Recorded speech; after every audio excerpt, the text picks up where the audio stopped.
Hi there, this is Tata, and welcome to the Chelsea Time Post Show. It is Monday, February 27, 2023, which means that tonight I will be talking about Monday Night Raw. Okay, so normally when I do this, I like to go from the beginning to the end, but I feel like we need to talk about this ending of Monday Night Raw because it, to me, stemmed from a random pairing of the Becky Lynch and Lita. So, last week, Becky Lynch and Lita challenged Damage Control to a match for those tag titles. The match itself was alright. It's nice to see Lita can still pull off her moonsault and the twist of fate, and I think that she still looks good for her age, and she hasn't missed a beat. So Trish Stratus came running out, and she took down Bayley. She basically evened the odds here, as you can say. And this allowed Lita to hit a twist of fate to Io Sky. Okay, so we have new women's tag team champions in the form of Becky Lynch and Lita after being assisted by Trish Stratus. If you think that's random, it's really not. That's actually been the plan for a while now. So from Wrestling Inc., according to Fightful Select, Trish Stratus was supposed to appear on the February 20th WWE RAW during Bayley's Ding Dong Hello segment, but those plans were nixed shortly prior to the show. Instead, Becky Lynch and Lita confronted Damage Control and challenged for the WWE Women's Tag Team titles. The report added that Trish Stratus, a native of Toronto, physically was at the show in Ottawa, but left before the segment happened. As for the reasoning for the change of plans, Fightful was relayed the simple message of creative change by WWE officials. No further details were shared as to why Trish did not appear on the show. Wrestling Inc. goes on to say that it's worth noting that Trish Stratus was reportedly also slated to appear on the February 13th Raw in Brooklyn, New York, but those plans were changed in the wake of Dakota Kai's legitimate injury. So there you have it. Trish Stratus aligning herself with Becky Lynch and Lita was always supposed to happen. Now, Trish coming out tonight, she did receive a pop, but because they were not in Canada, it wasn't a huge pop. Imagine how much more of a bigger pop she would have received if this happened in Canada. But nevertheless, we had new women's tag team champions. So it's strange to me that they took the titles off Damage Control and they gave them to Becky Lynch and Lita when it seems like over on SmackDown, they're building up Ronda Rousey and Shayna Baszler to go after those tag titles. Now, I have to say, I feel so bad for Damage Control because they're not really in control now, are they? And they've taken damage instead of doing damage. Their booking has been so flip-floppy from the beginning. Bayley failed to win the Raw Women's title off Bianca. Damage Control did not win the tournament to crown new tag team champions. And both their title reigns were just so lackluster. Not only do I attribute that to booking, but I also attribute that to the lack of a women's tag team division. Aside from Shayna Baszler and Ronda Rousey, who else is there as a women's tag team? You don't really have a tag team division, so that's another factor that hindered them. And those tag titles for the longest time were just props. And I feel like even now with Becky Lynch and Lita being women's tag team champions, they probably will be props. And who knows to say if Shayna Baszler and Ronda Rousey do win them, they still won't be props. And the reason for that is there's just not a women's tag team division. You gotta start building up teams again. What did you guys think of Becky Lynch and Lita winning those tag titles? Let me know in the comment section. Alright, so Monday Night Raw kicked off with Jimmy Uso and Solo Sikoa. They came out talking about how, families fight all the time, and that from the outside looking in, it seems like there's cracks in the bloodline, but there isn't. The crowd starts chanting for Sami. And Jimmy Uso brings up the fact that neither Kevin Owens at the Royal Rumble or Sami Zayn at the Elimination Chamber, people who thought that were cracks in the bloodlines, were able to stop the bloodline. The crowd chants for Cody because Jimmy Uso mentions Cody Rhodes. And he goes on to say that Cody Rhodes is not getting over Roman Reigns. Jimmy Uso says that him and his brother Solo are here to remind people who runs Monday Night Raw. So Street Profits come out and he starts calling out Jey Uso, and he says that he doesn't blame Jey for not being there. He said that is the bridge to end. He gets tired of having to carry his family's weight. And so the Street Profits attack Solo Sikoa and Jimmy Uso. So this leads into Street Profits versus Jimmy Uso and Solo Sikoa, which just wasn't a bad match. I wasn't expecting anything less from Jimmy, Solo, and the Street Profits. But of course, Solo Sikoa and Jimmy Uso are victorious here. At the end, they're about to do the hip attack to Montez Ford with the steel chair, like they did to Matt Riddle. But Kevin Owens comes out and he super kicks Solo, and then he gives Jimmy Uso a stunner, and he basically saves Montez Ford from the Bloodline. Overall, I have to say I really, really like that because it's adding to the story. And I know the eventual story is that Sami Zayn and Kevin Owens are going to reunite to take on the Usos at WrestleMania. So we get the VIP lounge with Brock Lesnar and Omos. So as you guys remember last week, Omos did lay out the challenge to Brock Lesnar, and Lesnar came out first, and he did not wait for MVP to come out. And he just got into the VIP lounge, and then MVP came out. And MVP started talking about how he invited Lesnar to accept the challenge, but it wasn't exactly how he envisioned it. Lesnar apologizes to MVP and tells him to join him. Lesnar tells MVP that he has no beef with him and that Lesnar is all about business. And so the crowd starts chanting for Suplex City. And Lesnar basically says that he's here to listen to what MVP has to say, and he wants MVP to sell these people, the people at home, and him the fight.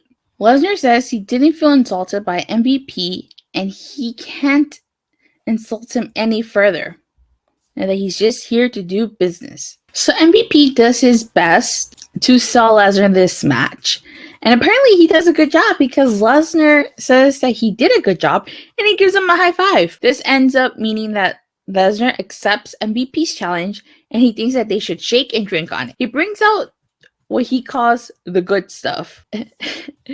And MVP spits it out and he gets an F5 for that because Brock Lesnar is not happy that MVP spit out his drink. So I have to say, MVP might have done a good job at selling this match to Lesnar, but I do not want to see this match. This is not a match I'm looking forward to. I could care less. The only good thing that would come out of this match is if the Hurt Business reunites at the end and they all beat down Brock Lesnar. But if that's not going to happen, I could care less. And I'm sure I'm not the only one that feels that way about this match. Like, nobody gives a damn about this match. Really? Omos versus Lesnar? You couldn't give in this Lesnar versus Gunter? Or hell, Lesnar versus Gunter versus Bobby Lashley? Hell, Bobby Lashley versus Lesnar in a steel cage match? So many options, so many possibilities. And we ended up getting Omos versus Lesnar. Really? Really? This is going to be a disaster of a match. It really is, because nobody cares about this match. But you know what?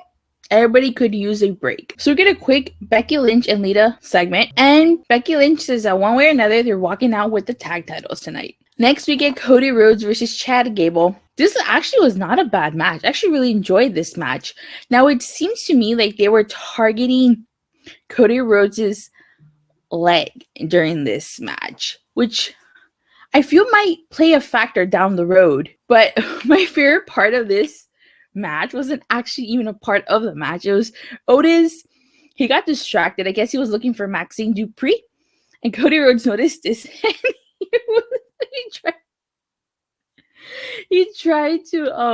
he was like helping Otis, like, because Otis was looking for Maxine, and then Cody Rhodes sent Otis over the barricade, and Cody Rhodes just re-enters the ring, and he does a Cody Cutter followed by the Crossroads to Chad Gable.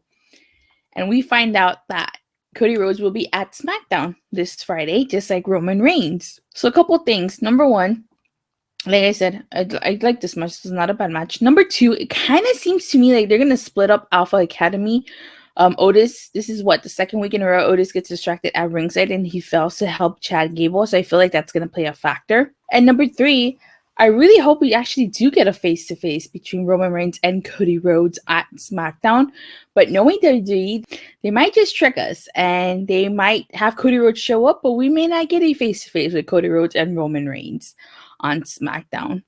Actually, I don't think they specifically said, and this plays into a segment later on in the night, they don't specifically said that Cody Rhodes is going to come face-to-face with Roman. So we got to wait and see what they do with Cody and Roman. But with 33 days left to go to WrestleMania, we got to get the ball rolling on Cody and Roman. They need to interact. Well, actually, we get a Baron Corbin interview, and he cuts it short with Baron Corbin because he wants to talk to KO about his actions.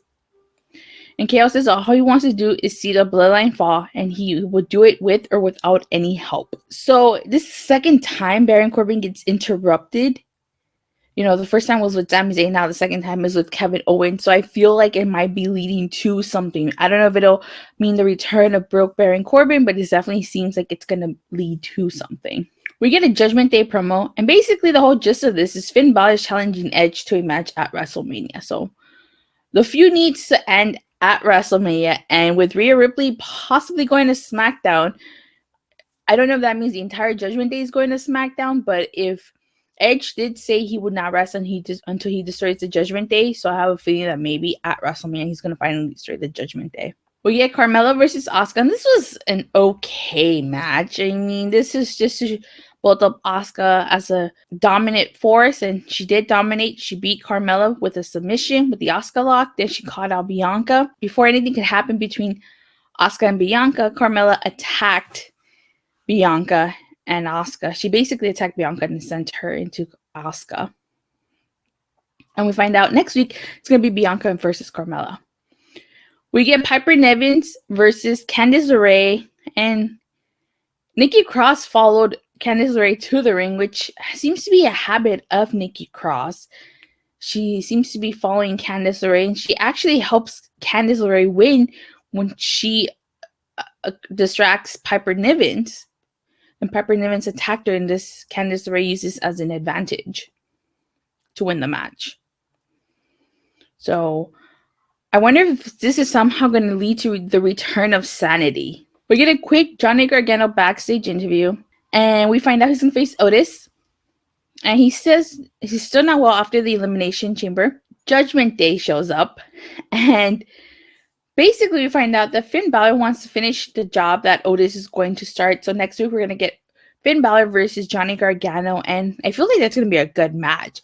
Although I think Gargano might lose. So we get a Miz TV segment, and we find out the Miz is hosting WrestleMania. He says it's going to be bigger than the Golden Globes, bigger than the Oscars. And who else can host Mania? So, you know how Miz had like an envelope? I think this is what it was. I think this is what he was saying, that in that envelope that he was going to host WrestleMania. Seth freaking Rollins comes out, and basically Seth Rollins asked the Miz to get a hold of Logan Paul because he can't get a hold of him. Of course, the Miz denies. So Seth Rollins attacks the Miz, and he steals his phone, and he FaceTimes Logan Paul. And he basically tells Logan Paul to show up next week on Raw. And he asked him how his brother is, Jake Paul. And then I like how Seth Rollins is like, bye-bye, bitch. Which I thought was so hilarious. And then he hits the curb stomp to poor Miz. So it seems like we're moving forward with a Seth freaking Rollins versus Logan Paul at WrestleMania.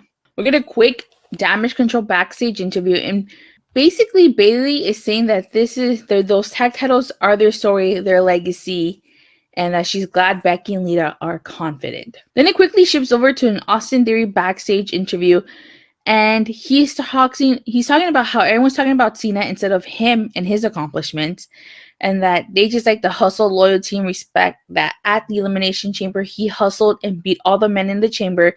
He has loyalty to the U.S. title. He even beat Edge to retain, and he has a lot of respect for Cena. We'll look him in the face, and we'll give him the respect he deserves. He only asks to be given the same. So John Cena is scheduled to return next Monday in his hometown of Boston, Massachusetts. And it seems like we're going to set up Austin Theory versus Cena at WrestleMania. And I cannot wait. Cannot wait to hear what John Cena has to tell or has to say to Austin Theory. Next we get Bobby Lashley versus Elias. And there's not much to talk about with this because this was basically a squash match. I felt bad for Elias. Although an interesting point was that you see Rick Boogs taking notes backstage. He's like watching and taking notes. So I wonder, it's probably going to maybe lead to Elias and Rick Boogs teaming up together maybe. But Bobby Lashley wins by submission. So he talks about how he's not in a good mood right now because he owned Lesnar at the Elimination Chamber. And instead of Lesnar tapping out, he hit him with a low blow.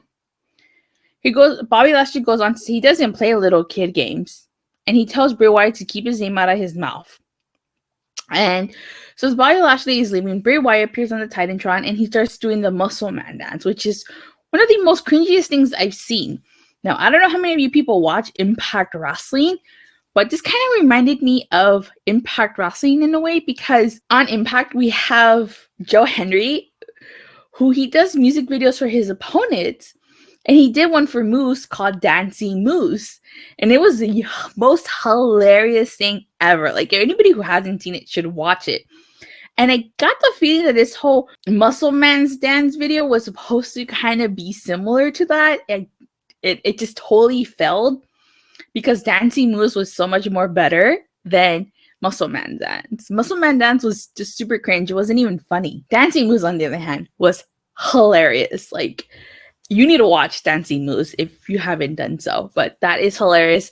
So I wasn't a huge fan of the whole Muscle Man dance thing. It was just really cringe. You get Otis versus Johnny Gargano, and this was actually an okay match. I didn't think it was too bad. Maximo models are ringside watching this. At some point, Dexter Lumis comes out from the crowd and he kidnaps Mansoor because he tried to get involved. Johnny Gargano ends up winning this match after he hits 2 DDTs to Otis. Last but certainly not least, we get a Paul Heyman backstage interview, and he says that he loves this time of the year. Now, Kathy Kelly correctly says that Cody didn't specifically say he was there to confront Reigns.